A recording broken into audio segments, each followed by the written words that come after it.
আলহামদুলিল্লাহ, সকল প্রশংসা সেই মহান আল্লাহ পাকের। আজ আমরা সাপ্তাহিক জালসায় উপনীত হয়েছি। এখানে মুর্শিদ পাক যেটি বলেছেন রেখেছেন সেই দিনের আলোচনা আমরা করে থাকি বা শিক্ষা নিয়ে থাকি। বর্তমান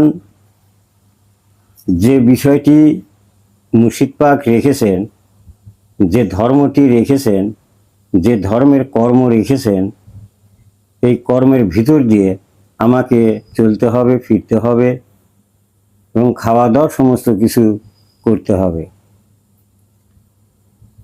তিনি যে বলেছেন এটা হলো আল্লাহর এলার যুগ, দ্বীনি নূরের যুগ, দ্বীনি ইসলামের যুগ, আল্লাহর হেদায়েতের যুগ, আদম নূরের যুগ। এর মধ্যে অন্য কোনো কেউ কথা বলতে পারবে না। আল্লাহ পাকের অত্যন্ত মেহেরবানি, অফুরন্ত শুকরিয়া আল্লাহ পাকের দরবারে যে আমাদের জন্মটা এই দ্বীনি ধর্মের সময়ের মধ্যে এনে দিয়েছেন। এই জন্যে অনেক কৃতজ্ঞ বা আল্লাহর দরবারে শুকরিয়া জ্ঞাপন করি। আজ আমাদের মাঝে মুর্শিদ পাক নেই। আমরা সেই দ্বীনি ধর্মের, সেই আদম নূরের আল্লাহর এলার আলোচনা আমরা খুবই কম শুনি। কতিপয় দুই একজন হয়তো এর মধ্যে বলতে বলতে গেলেও সেই মহা মূল্যবান বক্তব্য থেকে আমরা কিন্তু বিরত আছি। একটি ঘটনা চলছে। এই ঘটনায় আমরা অন্ধকারে পড়ে আছি বা অন্ধকারের মধ্যে সেই ধর্মের আলোচনার কথা উল্লেখ করে যাচ্ছে। তিনি ওফাত হওয়ার পরে এই ধর্মের অনুসারী যারা ছিল তারা কতকে অনেক রকম কথা বলেছে, অনেক রকম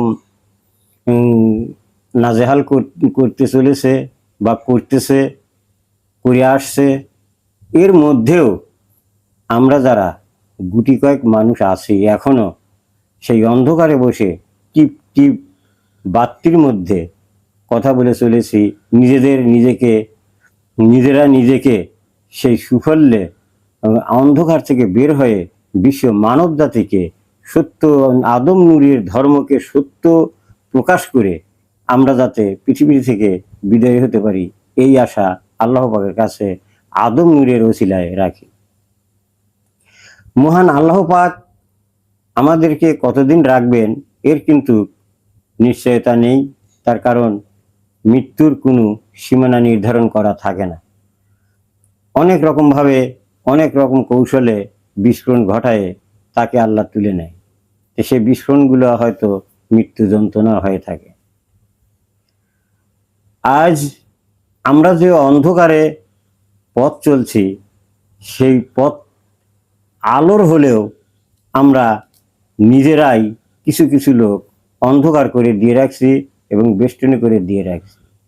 এখন একটি কথা মনে পড়ে, মুর্শিদ পাক বলেছেন আউয়ালেও আদম একা বাহাস করেছে, আর অন্য যে সৃজনে যারা এসেছিল তারা সবাই অন্যদিকে আদমকে ঘিরে বিতর্কিত করেছে। ঠিক আজ সেই আদম প্রকাশ হলো পৃথিবীতে। আদম প্রকাশ হওয়ার পরে আদম প্রকাশ হয়ে সে পৃথিবীতে অবতারই ঘটালো। সেই অবতারের মানুষ আমরা কি করছি এই সত্য ধর্মকে জেনে বুঝে আমরা, অথচ নিজেরাই ঘোরপাক খাচ্ছি।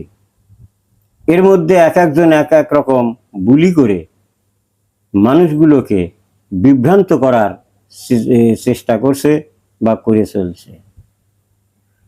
আমরা যাতে সেই বিভ্রান্তকারী মানুষদের কবলে না পড়ি, এজন্যে সদা সর্বদাই আল্লাহর কাছে প্রার্থনা করি।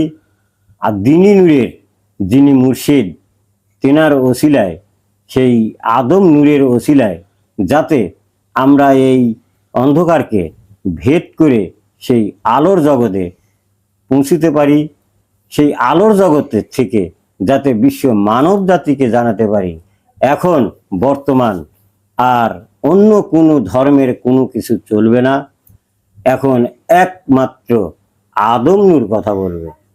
তোমরা যদি বাঁচতে চাও তাহলে এই আদম নূরের ধর্মকে মেনে নাও, তা না হলে তোমাদের আর বাঁচার উপায় নাই, তোমরা যেতেও পারবে না।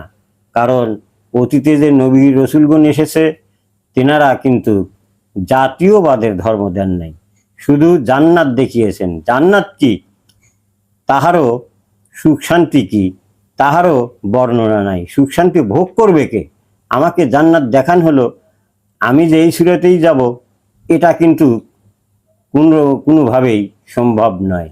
আমার কর্মরত, আমার জীবন আমার কর্ম ব্যবস্থা, আমার জীবন ব্যবস্থা, আমার চলাফেরা খাওয়া দাওয়া যদি দূষণীয় থাকে তাহলে এ জান্নাত থাকবে না, ভেঙে চুরে চুরমার হয়ে যাবে।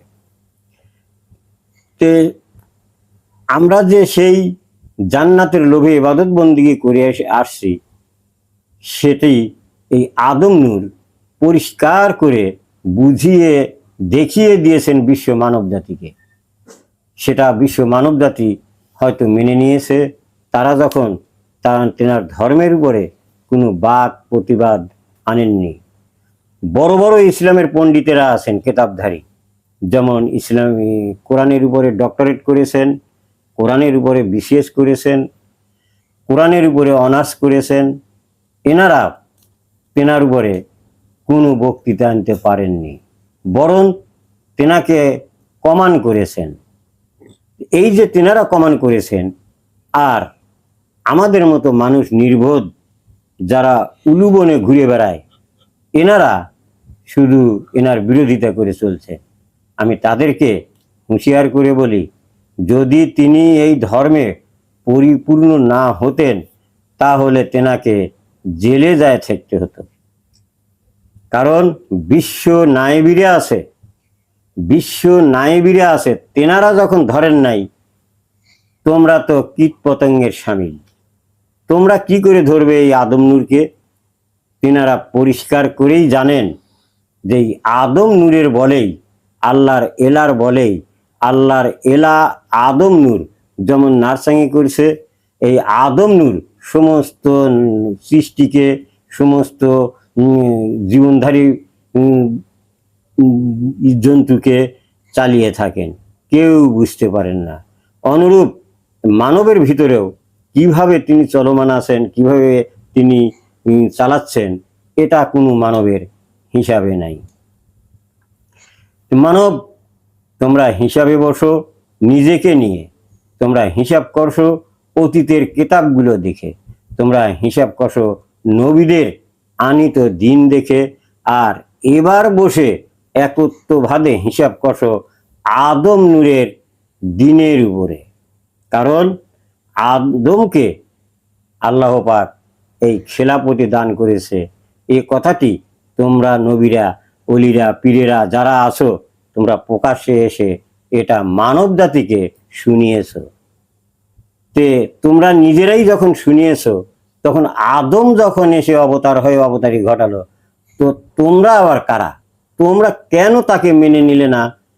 কেন তাকে এই অন্ধকারে ঠেলে দিতে চাও? কারণটা কি? নাকি তোমাদের মুক্ত হওয়ার স্বাদ নেই?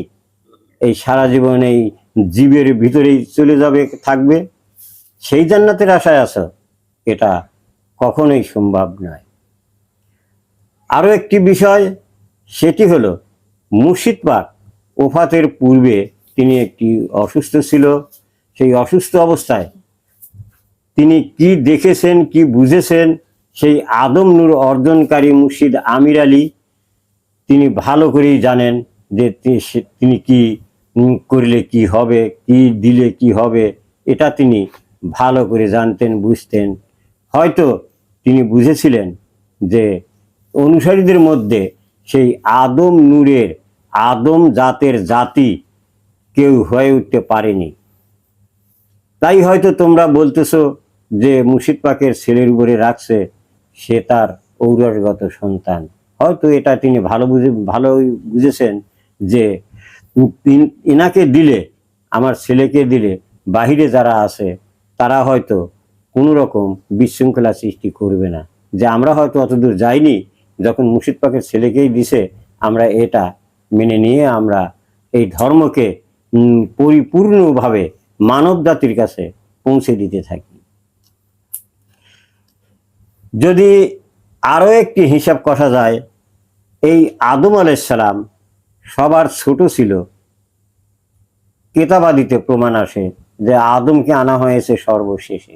তাহলে তোমরা তো বড় বড় ছিলে, তাহলে আল্লাহ পাকও তো কি সেদিন তাহলে ভুল করেছিল? নাউজুবিল্লাহ।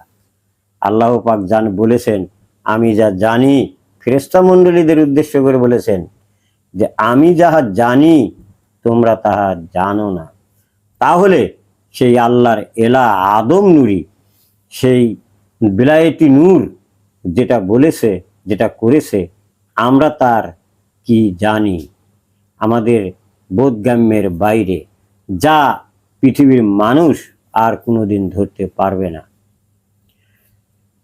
তোমরা মানব জাতি হিসাব কষো, মহান আল্লাহ পাক আউয়ালে যাদের সৃজনে এনেছে, তিনারা সবাই এই মানবে এসে প্রকাশ করেছেন যে আমি অমক নবী, আমি অমক নবী, আমি অমক নবী, আমি অমক নবী। প্রত্যেককে এসেই তিনার জীবন ব্যবস্থা মানুষকে দিয়েছেন, কিন্তু জাতিগতভাবে প্রকাশ করেন নাই যে তোমরা আমার ধর্মকে মানলে, আমার ধর্মের গুন্ডির ভিতরে উঠে এসে আমার সেই নূরের তাজাল্লতে, আমার সেই নূরদানে তোমরা রাস্তাঘাট পরিষ্কার করে দেখবে, তোমরা নিজেকেও পরিষ্কার করে দেখে শুনে বুঝে তোমরা এই জাতের জাতি হবে। এ হিসাব কেহই দেন নাই। কিন্তু আদম নূরি, যিনি দাবিদার মুর্শিদ আমির আলী, আত্মসত্তায় বিলায়েতি, তিনি কিন্তু এই সৃষ্টি মানুষকে পরিষ্কার করে দিয়েছেন যে তোমরা যদি ইহা মানো তাহলে তোমাদের মঙ্গল, আর যদি না মানো তাহলে তোমাদের অমঙ্গল। তিনি যে গুন্ডি বেঁধেছেন, সেই গুন্ডির ভিতরে তিনি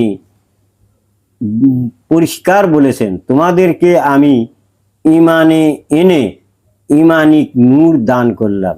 এবার তোমরা তোমাদের উপরে যে কর্ম ব্যবস্থা দেওয়া হলো সেগুলো মেনে দেখো। তোমরা সেখানে সেই কর্ম ব্যবস্থার মধ্যে দিয়ে দেখো আমি যে ইমানে এনে ইমানিক নূর দান করেছি সেটা কি? সেটা কি এই মানব সুরত, নাকি এই জীব জানোয়ারের সুরত? আমরা সেখানে না থেকে, না বুঝে, না জেনে অনেকটাই হয়তো মুর্শিদ পাকের কাছ থেকে জ্ঞান গরিমা পেয়েছি, দর্শনবিদের কথা পেয়েছি, সেগুলো জেনে বুঝেই আমরা জিহাদে নেমেছি। তাও কাদের সঙ্গে? নিজেরা নিজেদের সঙ্গে, ভাইয়ে ভাইয়ে যে জিহাদে নামছি। আমি বলছি আমি বড়, তুমি বলছো আমি বড়। এই যে বড় ছোট, এটা কখনোই নয়। হে মানব জাতি, তোমরা পরিষ্কার করে জেনে রেখো, তোমরা যদি তোমাদেরকে যে সেই খাদ্য রসদ থেকে কীট করে তোমাদেরকে আকৃতি সুরাত, এলার আকৃতি সুরাত দান করেছেন, তোমরা সেখানে একটু লক্ষ্য করো নিজে, তাহলেই বুঝতে পারবে যে আদম নূর কি আর নবী নূর কি। তোমরা নূর সম্পর্কে কোনো তোমাদের ধারণাই নাই, খালি নূর নূর বলে চিল্লাপাল্লাই করো। নূর যে কি জিনিস, কিভাবে কি ঘটে, এ হিসাবেই তোমাদের নেই। যাই হোক, রায় তো বেশ অনেকটাই হয়েছে, অনেকেরই হয়তো কর বেকার আছে। তো সর্বশেষ তোমরা এখনো যারা অনুসারী আছো, তোমরা এখনো সময় আছে নিজেরা নিজের বুঝ তৈরি করে এখনো সেই ধর্মের উপরে প্রতিষ্ঠিত হও। আর যদি ভুল ভ্রান্তি করে থাকো, এখনো তওবার সময় আছে, যেহেতু হায়াতে বেঁচে আছো, হায়াতে বেঁচে থেকে তোমাদেরকে আমি বলি না অমুক জায়গায় তমুক জায়গায় যাও, তুমি তোমার নফল ইবাদতের মধ্যে সেই মুর্শিদ এলাকে ডেকে দেখো যে তিনি কোথায় যেতে বলে। তিনি যেখানে যেতে বলে তার সামনে গিয়ে নিজের অপকর্মের কথা ব্যক্ত করে নিজেকে মুক্ত করো। যাই হোক, আর আমি বেশি সময় বাড়াবো না, এখানেই সমাপ্ত করছি। আল্লাহ হাফেজ। জয় হোক আদম নূরের।